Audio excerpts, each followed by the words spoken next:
Dawn of the Jedi. The Dawn of the Jedi era takes us to the very beginning of Star Wars history, about 25,000 years before the Skywalker saga. This era unfolds on the planet Tython, where the Jedi Order, a group of early Force sensitives, first begin to discover and study the Force. Unlike the Jedi who would come later, the Jedi didn't divide the Force into good and evil. Instead, they believed balance was essential, viewing the light and dark as two necessary halves of a greater whole. This philosophy shaped their training, their rituals, and their approach to the mysteries of the galaxy. The Jedi's commitment to harmony set the groundwork for everything the Jedi Order would eventually become. During this time, the galaxy itself was still fragmented. Civilizations had only just begun to explore hyperspace, and connections between worlds were rare. The Jedi's understanding of the Force was raw and experimental, with each new discovery shaping their evolving beliefs.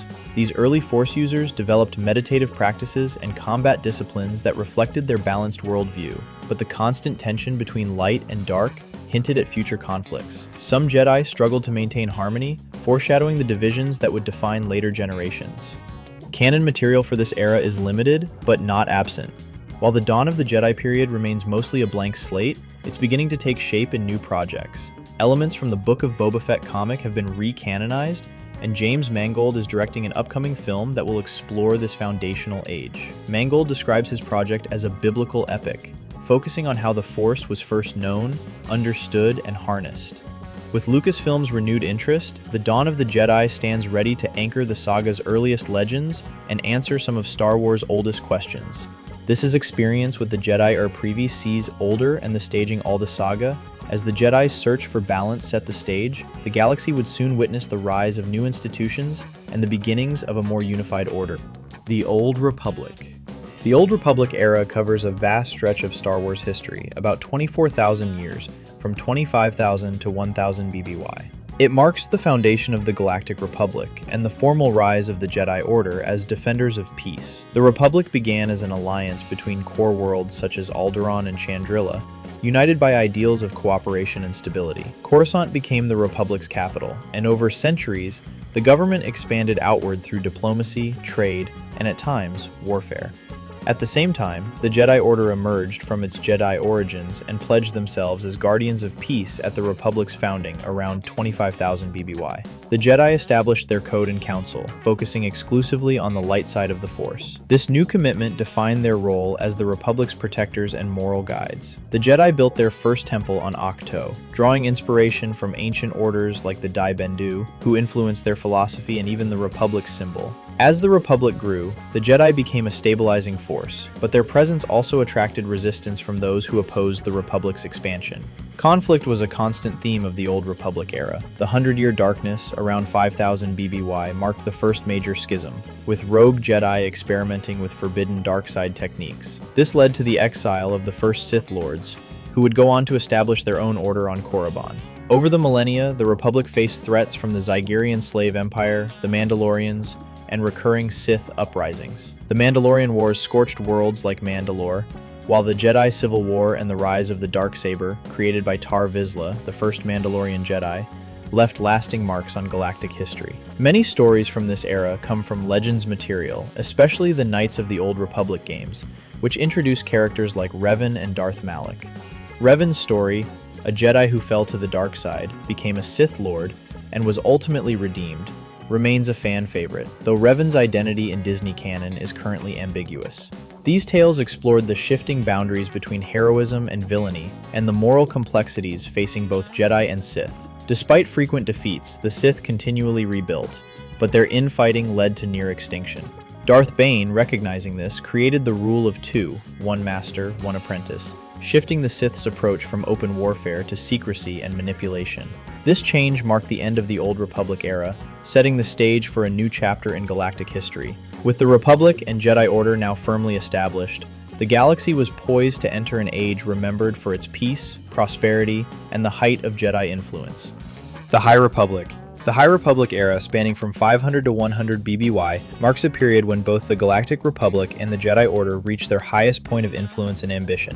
During these centuries, the Republic expanded steadily into the Outer Rim, integrating new worlds and sharing resources with distant systems. Hyperspace exploration brought once remote regions into closer contact, fueling optimism about the future. The Jedi Order, operating at its greatest strength, maintained thousands of members who lived and worked throughout the galaxy, not just in temples but among the people. They served as mediators, guardians, and guides, upholding a philosophy that emphasized compassion, transparency, and collaboration. Jedi like Avar Kriss, Stellan Gios, and Elzar Mann became symbols of this era's ideals, and the Order's golden robes and luminous sabers reflected their pride and service.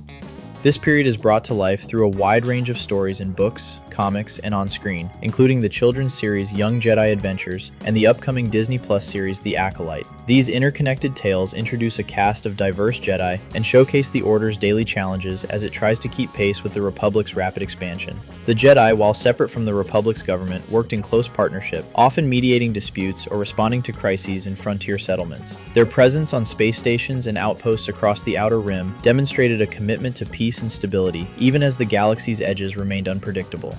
The first major crisis of the era arrived in 232 BBY with the Great Hyperspace Disaster, when a massive Republic ship exploded in hyperspace, sending dangerous debris throughout the system and threatening countless worlds. This catastrophe set off a chain of events that introduced the Nihil, a group of marauders described as space Vikings who opposed the Republic's reach into the Outer Rim. Led by Marchion Ro, the Nihil used their knowledge of hyperspace to launch unpredictable attacks, destabilizing new territories and challenging the Jedi's ability to respond. Their campaign escalated with attacks like the assault on the Valo Republic Fair and the destruction of the Starlight Beacon, exposing the vulnerability beneath the era's optimism.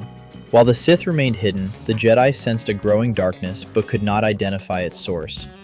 The High Republic stands as a testament to what the galaxy could accomplish when united, but the cracks that appeared during this time would have consequences that reached far beyond the era's end. Fall of the Jedi. The fall of the Jedi era marks a pivotal turning point in Star Wars history, unfolding between 100 BBY and 19 BBY. This period tells the story of how cunning political manipulation and Order 66 led to the unraveling of the Republic and the near extinction of the Jedi Order. The Republic, once the symbol of peace and democracy in the galaxy, was not destroyed by an outside force, but by a Sith Lord operating from within. Disguised as Senator Sheev Palpatine of Naboo, Darth Sidious spent decades exploiting political divisions, orchestrating crises, and eroding the Republic's core values. Early signs of decline emerged with the Trade Federation's blockade of Naboo in 32 BBY, a crisis engineered by Sidious to gain power and sympathy in the Senate. This event propelled Palpatine to the role of Supreme Chancellor, granting him emergency authority and setting the stage for further manipulation. The Separatist movement, led by Count Dooku, himself a Sith Lord, deepened the Republic's instability. Sidious pulled the strings on both sides, creating a state of constant turmoil that left the Senate desperate for strong leadership. The Clone Wars, which raged from 22 to 19 BBY, became the backdrop for the Republic's collapse. As seen in Episode 2, Attack of the Clones, the Clone Wars animated series, and Tales of the Jedi Order was forced into the role of military generals, leading the Republic's new clone army. This shift pulled the Jedi away from their spiritual mission and into the heart of a galactic conflict. The clones, secretly engineered with a hidden command, were always meant to serve Sidious's ultimate plan. Central to this era was Anakin Skywalker, believed to fulfill the Chosen One prophecy given around 11,958 BBY. Palpatine manipulated Anakin's fears and attachments, promising forbidden knowledge to save his wife Padme Amidala. Anakin's fall to the dark side and transformation into Darth Vader was the final blow. In 19 BBY, Order 66 was activated. Clone troopers across the galaxy turned on their Jedi commanders, executing them without hesitation. Anakin, now Darth Vader, led the assault on the Jedi Temple. Padme, devastated by Anakin's betrayal and the collapse of everything she believed in, died of a broken heart after childbirth. By the end of this era, the Republic had fallen, the Jedi Order was nearly extinct, and the Galactic Empire stood ready to impose a new order on the galaxy. The systems that once protected freedom and hope now served a single, absolute ruler. Reign of the Empire. With the rise of the Empire in 19 BBY, the galaxy entered an era defined by the systematic consolidation of imperial power. The Empire's expansion was not a subtle shift, but a sweeping transformation. Following the militarization that began with the Battle of Geonosis, star systems found themselves under strict imperial control. Garrison worlds appeared across strategic planets, and the Senate became little more than a ceremonial body, its influence hollowed out by Palpatine's totalitarian rule. The regime imposed its will through forced labor, subjugating entire species such as the Wookiees, and maintained order through a climate of fear and brutal enforcement. Surviving Jedi, including figures like Obi-Wan Kenobi and Yoda, scattered and went into hiding. The Jedi, once the guardians of peace, became fugitives hunted by the Empire's most ruthless agents. Darth Vader led the Inquisitorius, a group of Force-sensitive hunters trained in the dark side, whose sole purpose was to eliminate the last vestiges of the Jedi Order. Their relentless pursuit forced survivors like Cal Kestis, featured in Jedi Fallen Order, to abandon their identities and blend into the galaxy's underworld, always wary of exposure. The Empire's approach to control extended beyond military might. In 20 BBY, construction began on the Death Star, a project shrouded in secrecy. Overseen by Wilhuff Tarkin, after 18 BBY, the Death Star represented the Empire's ultimate weapon, a superweapon designed to ensure compliance through the threat of total destruction. Scientists like Galen Erso were compelled to contribute to its design, while director Orson Krennic managed key phases of the project. The Death Star's development remained hidden from the wider galaxy, but its existence embodied the regime's reliance on fear as a tool of governance. Even as the Empire tightened its grip, early forms of resistance began to take shape. Rather than isolated acts, these efforts centered around determined leaders. Mon Mothma and Bail Organa used their political positions to gather intelligence and quietly undermine Imperial authority, while Saw Gerrera took a more militant approach, organizing insurgent actions against Imperial targets. The novel Reign of the Empire, The Mask of Fear, explores how these early figures and their supporters navigated the dangers of Imperial surveillance, bureaucracy, and propaganda, often making difficult compromises to survive. By 5 BBY, the Empire's dominance seemed unbreakable, yet beneath the surface, the coordinated efforts of emerging resistance leaders and their networks hinted at the possibility of organized opposition. The stage was set for a new phase of struggle, as the first sparks of rebellion began to flicker in the darkness. Age of Rebellion. During the Age of Rebellion, from 5 BBY to 4 ABY, the galaxy witnesses the rise of the Rebel Alliance as a unified force against the Empire. What began as isolated uprisings, like Cassian Andor's actions on Ferrix, grows into a coordinated movement. The formal declaration of the Alliance to restore the Republic in 2 BBY marks a decisive step, transforming scattered cells into a single organization determined to challenge Imperial rule. The odds remain steep. The Empire commands entire fleets, vast armies, and superweapons designed to maintain control through fear. The Rebel Alliance operates with limited resources, relying on guerrilla tactics, sabotage, and intelligence gathering to strike at the Empire's vulnerabilities. Their bases, hidden on worlds like Yavin, Bor, Hoth, and Endor, offer only temporary refuge before Imperial forces close in. The Battle of Scarif, depicted in Rogue One, stands out as a defining moment. The mission's heavy casualties underscore the cost of resistance, but the successful theft of the Death Star plans becomes a turning point. With the Empire's ultimate weapon exposed, the rebellion gains its first real opportunity to strike back. Central to this era are figures such as Luke Skywalker, Leia Organa, Han Solo, and Lando Calrissian. Together, they embody the Alliance's ideals and resilience. Luke's journey from a farm boy to a Jedi Knight, guided by Obi-Wan Kenobi and Yoda, brings hope to the rebellion and the galaxy at large.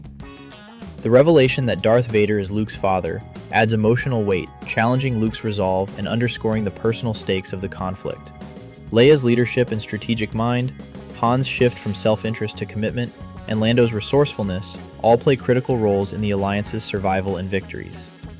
The Age of Rebellion reaches its climax at the Battle of Endor.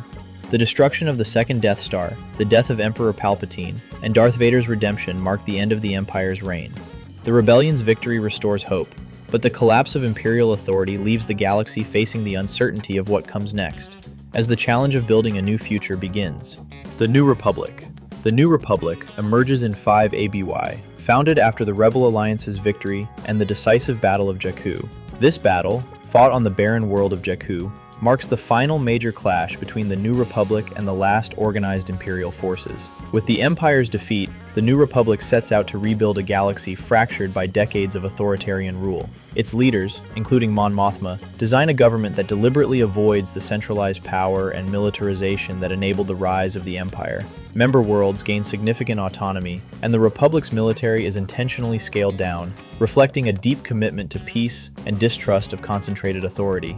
This new structure, while a direct response to the mistakes of the past, brings its own challenges. The The New Republic's demilitarization policy limits its ability to project power or respond quickly to threats, especially in the Outer Rim.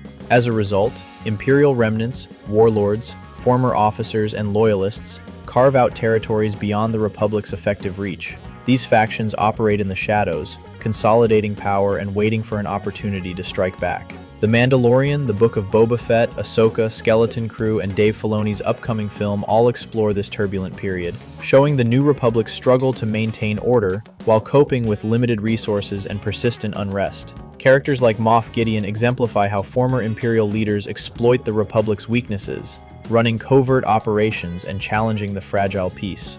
The reality of governing thousands of liberated star systems proves complex. Many worlds embrace the ideals of the New Republic, but others remain skeptical or disillusioned, especially when the government's presence feels distant or ineffective. The Republic's reliance on diplomacy and local autonomy often leaves frontier worlds vulnerable to crime, corruption, and the lingering influence of Imperial ideology. Even as the New Republic seeks to foster unity, its deliberate decentralization creates gaps that hostile forces can exploit. As decades pass, the Republic's commitment to limited military power and decentralized governance remains unchanged. This approach, intended to safeguard freedom, ultimately creates vulnerabilities that go unnoticed until it is too late. The galaxy's new era of peace is more fragile than it appears, and beneath the surface, hidden threats are gathering strength. Rise of the First Order.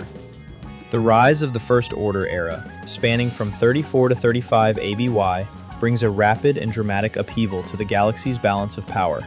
After decades of relative calm under the New Republic, the sudden destruction of the Hosnian system, including Hosnian Prime, the Republic's capital, by Starkiller Base in 34 ABY signals the end of the Old Order. This strike, executed with precision and overwhelming force, eliminates the Republic's government and military in a single moment, leaving the galaxy leaderless and vulnerable. The First Order's roots stretch back to the Imperial remnants that retreated into the unknown regions following the Battle of Jakku. In secret, these factions rebuilt and refined their military, learning from the Empire's failures and focusing on efficiency and discipline.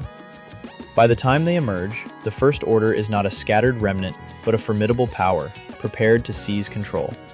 Supreme Leader Snoke stands at the head of this regime, but his authority is later revealed to be a facade.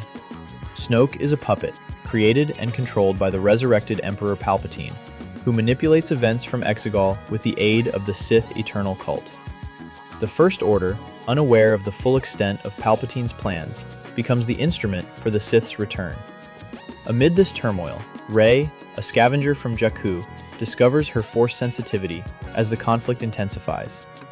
Her journey connects her to the last surviving Jedi Luke Skywalker and Leia Organa, who each guide her development in different ways. Rey's path is intertwined with Kylo Ren, a powerful Force user torn between the light and dark sides. Their confrontations and evolving relationship become central to the Resistance's struggle. The Resistance, led by Leia, is forced into a desperate fight with limited resources. After the destruction of the Hosnian system, it operates as a guerrilla movement, relying on quick strikes and alliances to survive. The era reaches its climax at the Battle of Exegol, where Rey, aided by a redeemed Ben Solo, confronts and destroys Palpatine, ending the Sith's influence. The defeat of the First Order and the Sith Eternal brings the era's conflict to a close, clearing the way for the galaxy to move forward without the shadow of the Sith. New Jedi Order.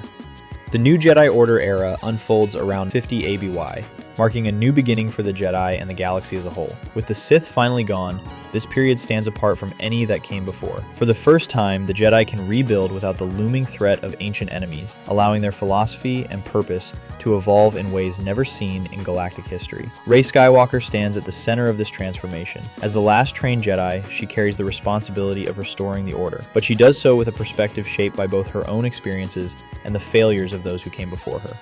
Unlike the Jedi of the prequel era, who were bound by strict codes and traditions, Rey approaches her task with a focus on learning from the past. She considers the mistakes of the old Jedi Order, as well as the desperation that marked Luke Skywalker's attempt to revive the Jedi in the sequel era. Where Legends Luke once sought to create an inclusive order, Canon Luke's struggles and ultimate downfall have left Rey with a clear sense that the Jedi must change if they are to endure. This new era gives her the freedom to redefine what it means to be a Jedi Guardian in a time of peace, rather than as warriors in constant conflict. The upcoming film, directed by Sharmeen Obaid-Chinoy and written by Stephen Knight, will explore Rey's efforts to establish the new Jedi Order. She will seek out new Force-sensitive individuals, develop training methods that reflect the realities of a galaxy without the Sith, and determine how Jedi can serve as guides and healers rather than soldiers. The focus shifts to renewal and growth, with the Jedi acting as stewards of stability and hope. This is a chance for the Order to break free from cycles of war and secrecy, and to show what can be accomplished when the Jedi are not defined by their enemies. As the era unfolds, it raises questions about what lasting peace and renewal look like after generations of conflict. The story of the new Jedi Order brings the timeline full circle, inviting reflection on how each era shapes the next. So, which era do you like the most? Share your thoughts in the comments below. And if you enjoyed this video, be sure to click the like button, subscribe, and hit that notification bell to see more Explainerverse videos just like this one.